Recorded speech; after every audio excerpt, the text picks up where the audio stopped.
Hello, this is Imogen Ragone at Body Learning.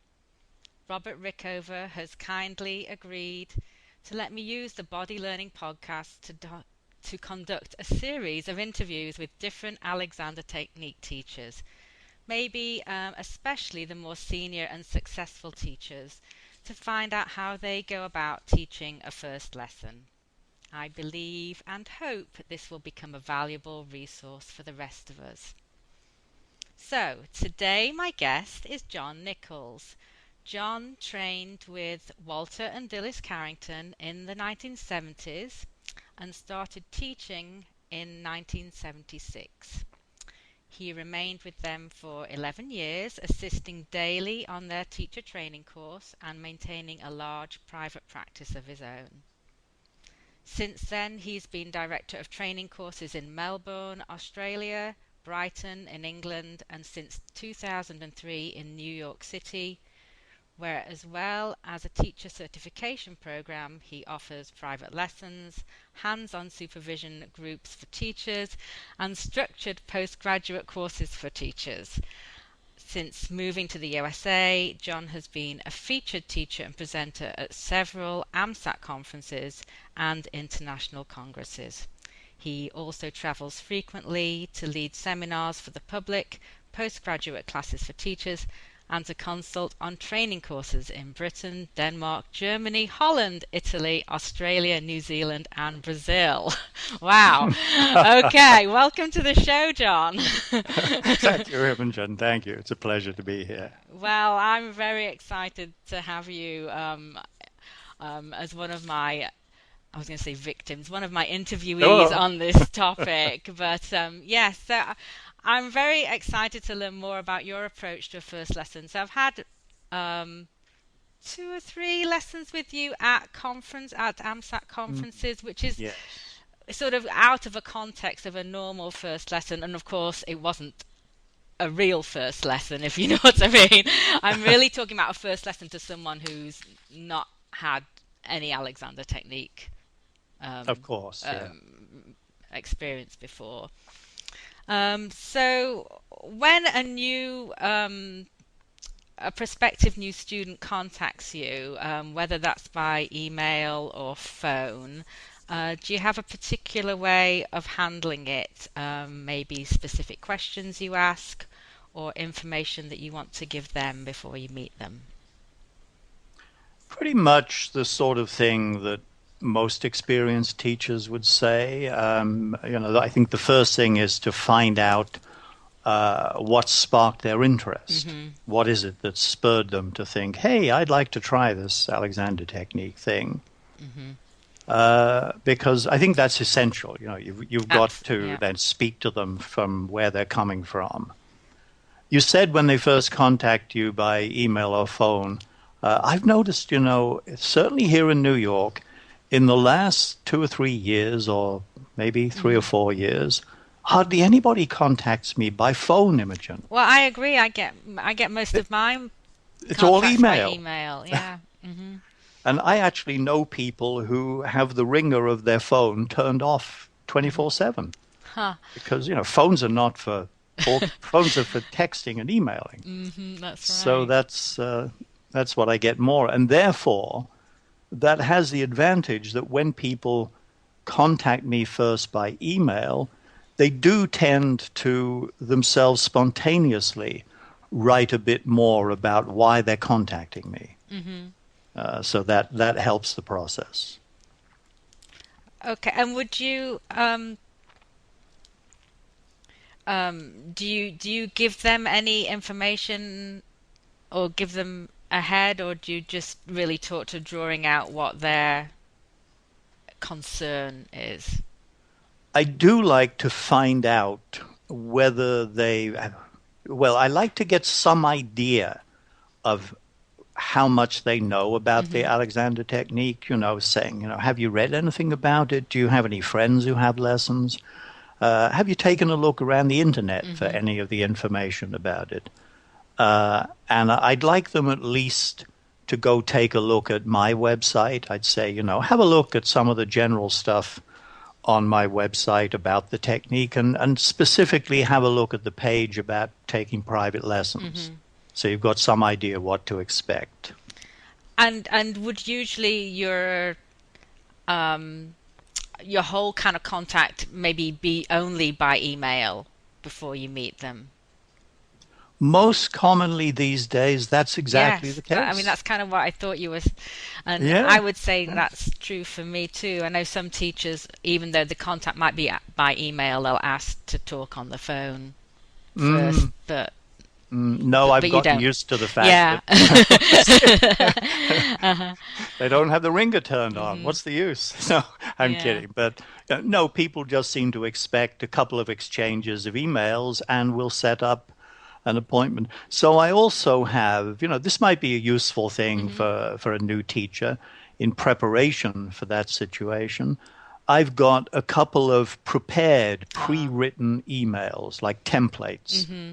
that I can shoot off to people with minor alterations. And one of them gives my typical weekly schedule so that they get an idea of when I'm available for lessons and when I'm not available. Okay. Oh, that's great. Hmm.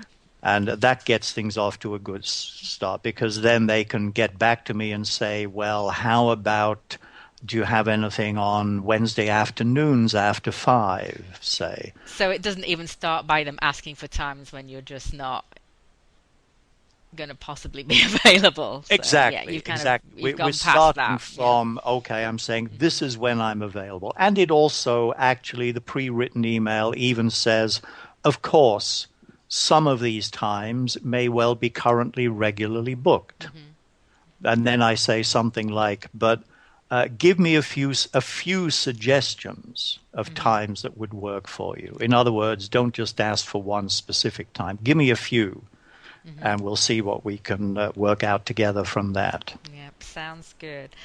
So, There's a yeah. second. There's Oh, a okay. second. Sorry, I just think this is Yeah, kind of useful stuff. absolutely. There's a second one that gives them the specific info about where I'm located and possible ways of getting here, etc., Uh-huh. and cost of the lesson, things like that. Okay. Please wear loose, comfortable clothing, Yes, yes. Anyway, uh, as we all say, don't we? do you have any forms that you have people fill out, or God no. no? All right, that's the simple answer to that. So, how important is this first lesson?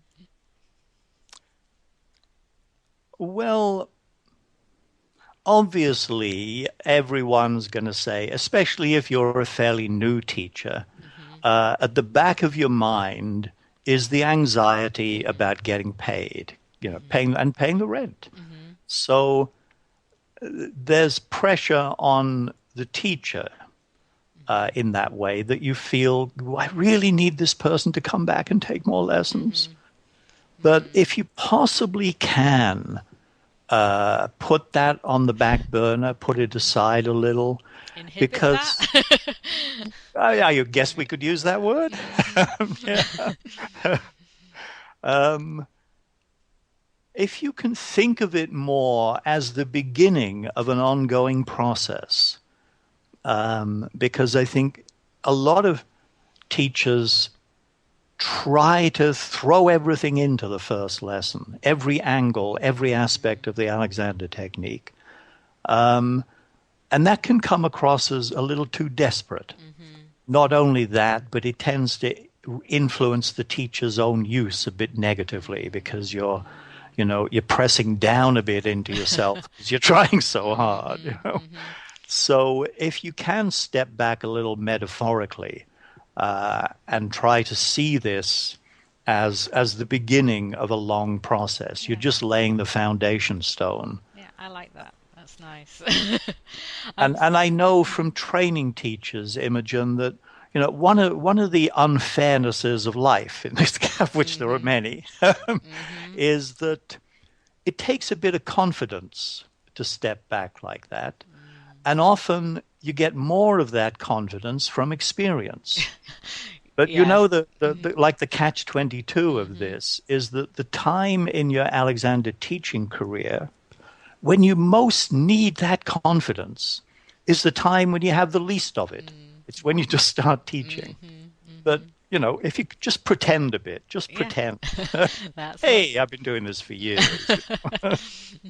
Well, you sort of mentioned payment a little bit, and I had a question around payment. And to be clear, I'm not asking about how much you're charging, though, of course, that's another question we all struggle with. Let's Um, see.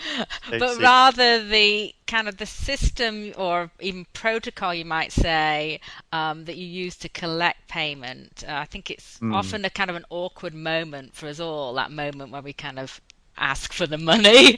Um, yeah. so do you ask for it in advance, or is it the beginning of the lesson, or the end of the lesson, or have you got any suggestions? How do you do it? Well, I make sure that we've established in writing by email before they even come Hmm. what the fee is going to be. That's good.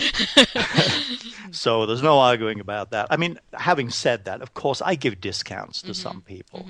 Hmm. So we work that out ahead if possible as Hmm. well. And I also will have mentioned that, you can pay me by check or cash, doesn't matter to me. If paying by check, please make it payable too. Hmm. And then I'm kind of habituated to people paying me at the end of a lesson Hmm. on the basis that, when I go to a doctor, a dentist, any kind of service, most commonly we'll be dealing with payment at the end of the service. Hmm. I know there's a few places, a few medical places I've been to where they get you to pay your copay first. Hmm. But I think mostly you go to an acupuncturist, you go, hey, I go and get my hair cut. Do I Hmm. pay at the beginning? No, I pay at the end. Hmm. So I tend to leave it like that. And normally I don't even have to say anything about it Hmm. because I find that most people expect that. Hmm. So when we get to the end of the lesson, um, they'll often be reaching for their purse, wallet, checkbook, or Hmm. whatever. If they don't, Hmm. and if they've got their shoes on, they've got their coat on, then I will actually say, now I need to ask you for some payment, Hmm. or some such Sure.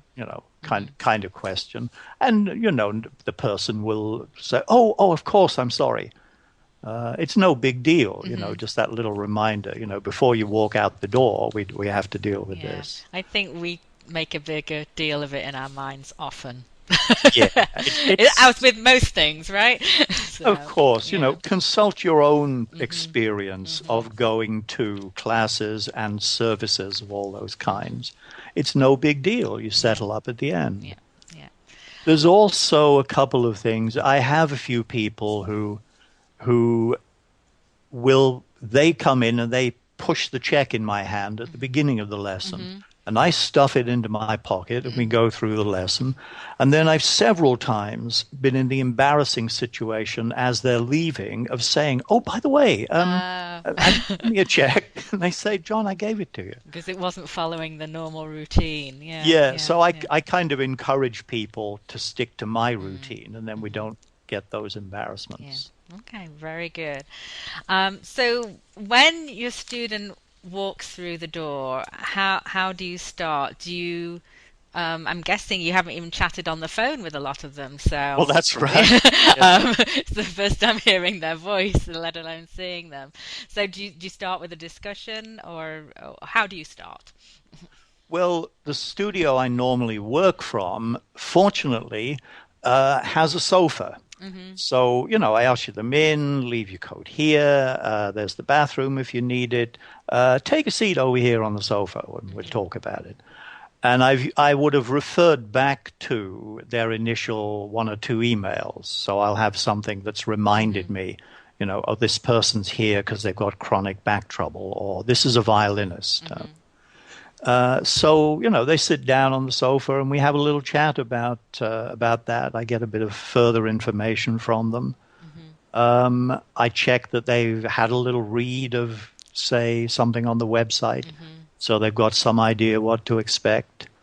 And of course, you do get some people who would happily sit there and tell you about themselves for the next 30 minutes. Mm-hmm. And sometimes you do have to sort of intervene a little bit and say, well, we can best make use of this time Mm-hmm. if I actually show you really what happens in an Alexander lesson. So would you just leave your shoe? I often get people to leave their shoes off because I'm Uh-huh. going to lie them down.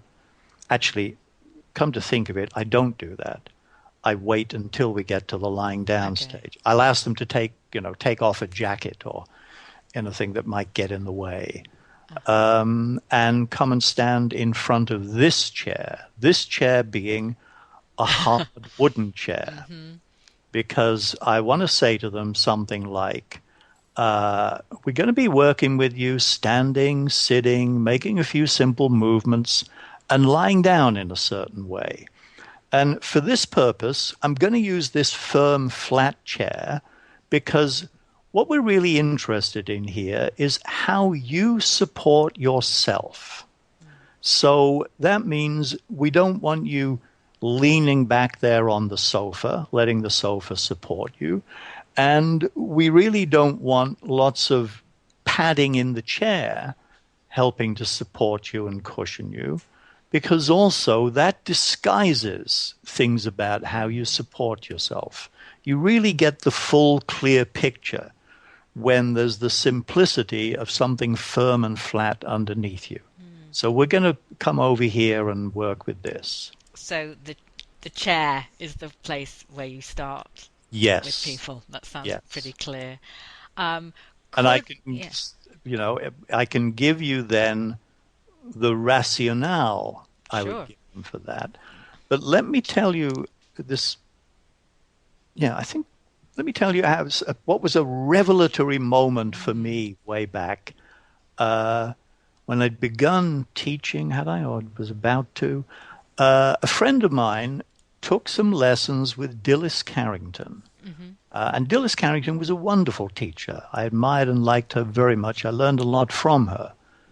But my friend only had 3 or 4 or 5 lessons and stopped. And I was disappointed. So I said, hey, I thought you were liking this. What made you decide not to continue? And she said, well, John, the lying down bit was nice, but everything else was about sitting down and standing up. And you know what I do? I work all day standing behind the counter in a bookstore. So I'm standing all day. And you know where I live? And I should say this Mm-hmm. was kind of neo-hippie phase. Uh-huh. There wasn't a chair in the apartment. There was a futon on the floor Uh, and there were cushions on the floor. mm-hmm. She literally never sat down and stood up in that kind of way. Mm-hmm. The revelation for me So was it to didn't realize, seem relevant to her. Is that kind of yes, yeah? that we had to reframe this chair thing, Mm-hmm. because I do feel that chair work is enormously valuable. Mm-hmm. There are good reasons why Alexander kept doing it for 50 odd years. It wasn't because the man was, too uncreative, too unimaginative to Mm-hmm. think of anything else. There's something very fundamental about it in terms of how we coordinate upright posture and movement. But to begin with, I want to talk a little, communicate with the person about what we call going up, Mm. and using simple everyday language expressions built into our language are phrases like, I've had a terrible week. Things at work are really getting me down. I'm under so much pressure. Mm-hmm. My boss is on my back. Everything's becoming a burden. I can't wait for the weekend so I can take time to decompress. Pressure, Mm-hmm. compression, something's on my back. And then there's language about breathing.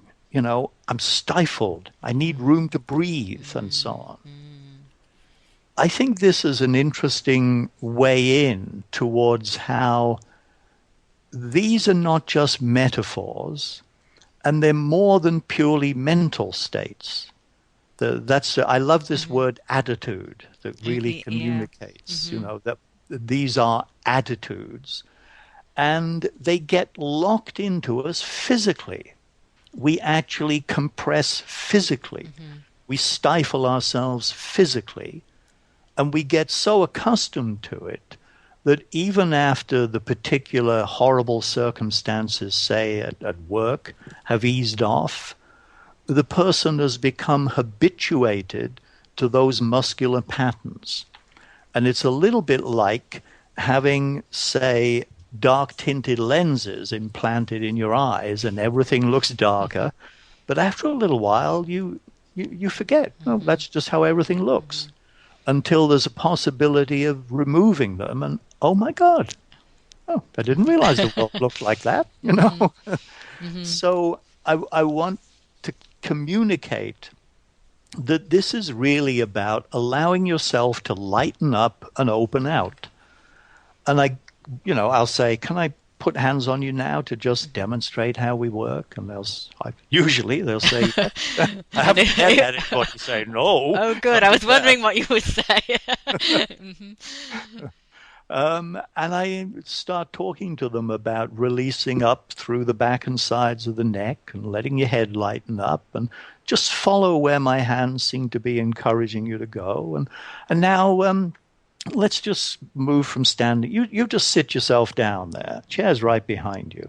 And we'll work a little bit at, getting that lightening up and letting the head come up out of the shoulders and let your back and sides widen to breathe. Really let yourself open out through the back and sides to breathe as you let your neck and head lighten up. And let's just come back up to standing now. Well, So I'm the inner smiling here. I'm feeling better just listening to you say all that. Mhm. But you see how the in and out of the chair to begin with is trivial. The focus isn't on that at all. The focus is on actually, can you let yourself, or another phrase of mine, can you let yourself relax upwards and outwards? Oh, that's Everybody nice. relaxes downwards and inwards. We're aiming to reverse that. We want to redefine posture and redefine relaxation. Oh, I like that a lot. And slowly and subtly, I can shift from you sit yourself down, stand yourself up, to phrases like, now let's just come back into the chair again, and let's just come back up to standing. And almost imperceptibly, within virtually a few minutes, we're into this, I'm guiding them in and out of the chair, and it's no big deal. There's no need for any of that kerfuffle and palaver about it. Nice. Could there be any reason why you would change things up and not start with someone in the chair? Yes, yes. Before I get to that, let me Mm-hmm. add one more thing that I've Sure. found very, very useful in recent years. Um, we try to explain to people that we don't want them to pull the head back. And that's so difficult to communicate. Mm-hmm. Uh, in simple movements where the body is folding at the joints, movements like going to sit down or unfolding, coming back to standing, folding to go down to pick something up, folding to reach over for something. The phrase, let your head go with your spine, I find a very, very Mm. useful one. That what we call pulling the head back is really when the spine is aiming in one direction, but the head is trying to go in a direction that's opposed to that. Mm. Yeah. So letting the head go with the spine, I find is a neat way to get into that territory more easily. Yeah, that's nice too. This is great. Yeah, so you said there was very Yeah, occasionally times when you don't of start there. course. Yes, yes. I mean, the obvious one is particular pain or disability Mm-hmm. situations where that might not seem appropriate. Now, That's pretty rare, Mm-hmm. but really difficult arthritic pain. Well, as a matter of fact, I'm just thinking aloud. I'm remembering how a man came to see me when I was living in Melbourne, Australia, who he'd had a motorbike accident, and one knee was fixed. It didn't bend. Oh After the gosh. accident, a little tricky in and out of the chair. So we Yeah. started off on the table, Mm-hmm. and painful arthritic hips, these sorts of things. You might find it easier to start with the table. You might actually find you have to improvise and just start from where they are. You're sitting in the sofa. Can you just let your head come out a little bit? Let your back widen. You feel your back against the back of the sofa and see if you can just let the breathing spread through there. So you might have to improvise in those Mm-hmm. situations. Yes. Yeah. So pain and disability, I think, Okay. would Yes. be things. So, you've been teaching a while now, as we discovered in the introduction. Um, how would you compare how you teach your first lesson now to when you first started out? Oh, that's a frightening thought. What's Frightening thought. what has I'm changed in your approach? practically out. I mean, why did they ever come back? Those first ones, boy. Mm, Um, Although I mean, I say that half joking. I look mm, back and think that my first lessons were you know, so crummy compared to things now. But people did come yeah. back, and I think it's a useful thing for a new teacher to be reminded of that. Marjorie Barlow, who was a niece of FM's, she said to me in a conversation about this that she'd asked FM how did he feel about the future of his work, given that there might be all sorts of variations in levels and quality of teaching. And that he said to her he was confident it would survive because of the basic soundness or the soundness of its basic principles. It's like there's something so biologically, biophysiologically right about the fact that any vertebrate creature with four limbs and a head and a thorax functions well when the spine is at its natural resilient length, and the head is not locked at the top end of the spine, and when the back and sides, the ribs are free to move through the back and sides. It's just a fact. And if you can communicate something of that, people get benefit. But you see, I did what probably many new teachers do. I just copied what I saw more experienced teachers doing. Mm-hmm. I just religiously tried to do what they did. Um, and at that time in London, the focus was very much on people. You get people to go in and out of the chair, and they'll pull their head back. And you point out to them that they're Mm, pulling their head back and that that's a bad idea. And you help them not to pull their head back. And they'll feel better. They'll feel, oh, that's lighter and freer and easier. And my very first paying student, when she went in and out of the chair, she wasn't visibly pulling her head mm. back. It was a, So what did you and do? I, I, I think I'm in denial of it because honestly, Imogen, I can't even remember what I did. I Mm, do remember panic. mm, So I think I've gone unconscious about it. Um, and then I remember that after about four lessons, she told me she wasn't getting anything from this and she wasn't going to come back. oh dear.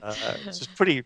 I mean, that was pretty rough way to start. Mm, mm, And about 6 months later, quite by chance, I ran into her in the store, or I didn't run into her. I found myself walking behind her along the street at Notting Hill Gate in London, near where the Carringtons' place was.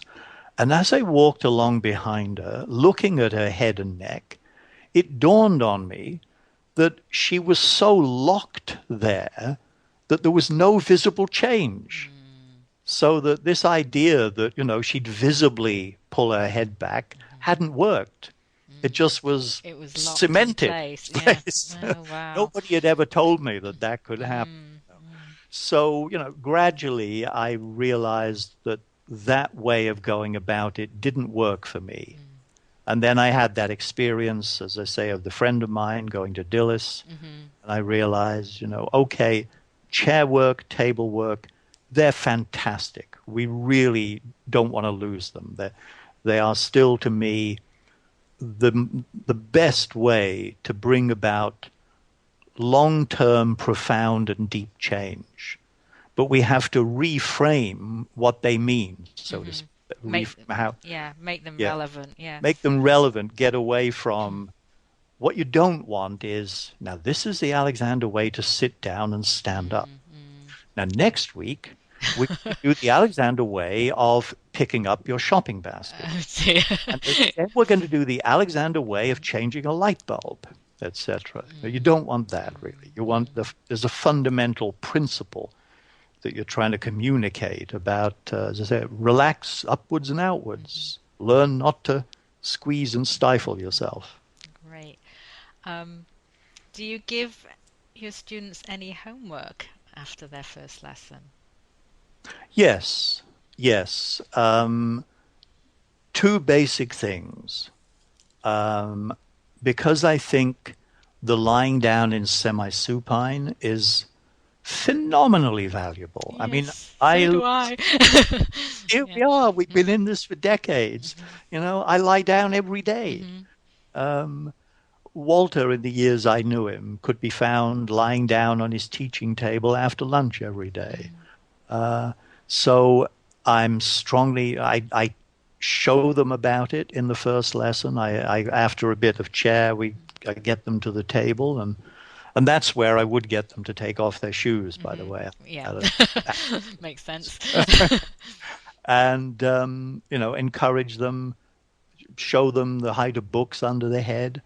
I have a pre-written single sheet with some simple instructions and advice about that they can take away, or I can shoot them a PDF version of it attached to an email. So, homework number one, do this every day. Mhm, Homework number two is bearing in mind what we've talked about releasing up and opening out and letting yourself breathe and so on. mhm, See if you can remind yourself as often as possible during the day. Just check back in with yourself. What am I doing with myself? Am I actually constricting? Am I pressing down? Am I dragging my head towards my shoulders? And I'm very keen on giving visual demonstrations at great sacrifice to myself. I'm probably shortening my life by years, but uh, it's all in the service of a good. So, you stand in front of the person and say, you might find yourself like this. mhm, And I do a little, neck pulled forward, head pulled back compression thing, or sitting like this. And then you say to yourself, hey, I've learned I don't really need this. So can I just remember that upward release? Let the head come up. I talk about let the back of your head come up away from your mm, shoulders or away from your back, rather than that terrible phrase, forward and up. mhm, Um, so along those lines, asking them to start noticing, wake up and consider what you're doing with yourself frequently during the day, whenever there's opportunities, whenever there's a change in your routine. Get up, walk away from the computer as often as you can, at least for a few minutes in every hour. Use all these opportunities to check back in with yourself. mhm. Yeah, no, that's great. So, you do have a handout for the constructive rest or semi-supine.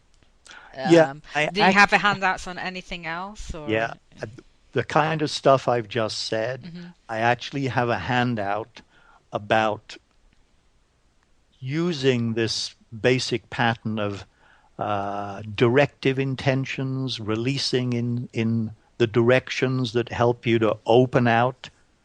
I have some notes about that with some little really simple drawings Hmm. that I send them away with as well. Okay. And I'll always say then, have a read of these, and if they raise any questions, just make a note and ask me next time. So we're assuming there is a next time, of course. I think we kind of touched on this a few times already, but what would you see as some of the sort of typical or potential mistakes a new teacher um, might make in a first lesson? I mean, I know I can think of is that we want to just try and tell them everything, which is impossible and not useful. Yeah, I mean, we that's the biggest one, isn't it? Yeah. That's the biggest one. This kitchen sink Hmm. sort of. I'll throw everything at them and hope that something sticks. Hmm. Talking too fast, and this is something where again, it becomes so clear that all of this is about attitude Mm. because when you're trying to tell them too much, you're coming from a place where you're over anxious about the result and you're trying too hard. Hmm. And that will manifest itself also in your hands. Because you'll probably be doing too much. You'll probably, I mean, I was terrible at that. I used to really pull people around. Somebody once described me as an Alexander Rolfer. Oh dear. I don't think it was a compliment. Hmm. Hmm. And it all comes from that anxiety of I desperately want them to have a feeling. Hmm. I want to give them an experience that'll make them come back. Hmm. Yeah. But when you consider what is it we're trying to teach, what we're trying to teach is exactly the opposite of Hmm. that. Right. So here I am. Well, you can see what I mean. Hmm. The messenger isn't exactly Yeah. uh, Yeah. listening to the message Yeah. while trying to Absolutely. communicate it. Right. So if you can kind of see it like that it all stems from this over anxiety to get the person to feel something. Consult your own experience. How do you feel when somebody's giving you a hard sell? Hmm. And do you like it when a teacher really pulls you about, No. Yeah. So consult your own experience on that score. Hmm. And I think one of the things, past experiences that I've found strangely helpful was having been in the computer industry, but I was a terrible programmer, shockingly bad. I'm not sure that I remember any of my programs ever actually working. And I managed to get out before the management realized this. Hmm. And I sidetracked into being a technical writer. When you write instruction manuals, the key is to imagine yourself in the role of the reader Mm. who's never encountered this software system before. Well, the key to any good teaching is to imagine yourself in the role of the student. Hmm. And it really is helpful, as an Alexander teacher giving a first lesson, to try to observe your own communications with the ears and eyes of the beginner. How is this really going to come across? And it's a key to good teaching of anything. Yes. And I got one. Can I do one more thing? Sure, absolutely. Because given that I'm saying don't try to teach everything about the Alexander technique in one lesson, which bit are you going to teach? Right. Yeah. Now, this is a really good question because you can come at the technique from so many different angles. Is it head balance? Is it going up? Is it inhibition? Is it ease of movement? I don't know what. Is it breathing? Is it learning to stop? We could go on.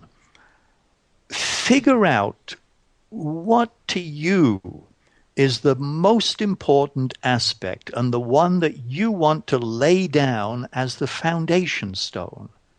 If you think of that first lesson not as a one-off, but as the beginnings of a process, you're laying the foundation stone that you can build on. Mm-hmm.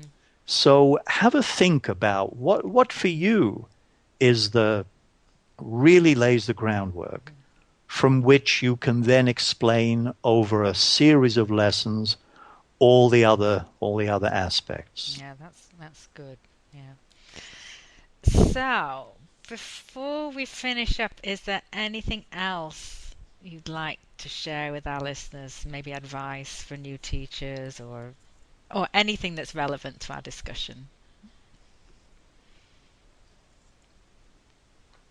The only thing that crosses my mind, really, Imogen, is just to point out that, at whatever level you're at, or certainly, after the number of years I've been teaching, Mm-hmm.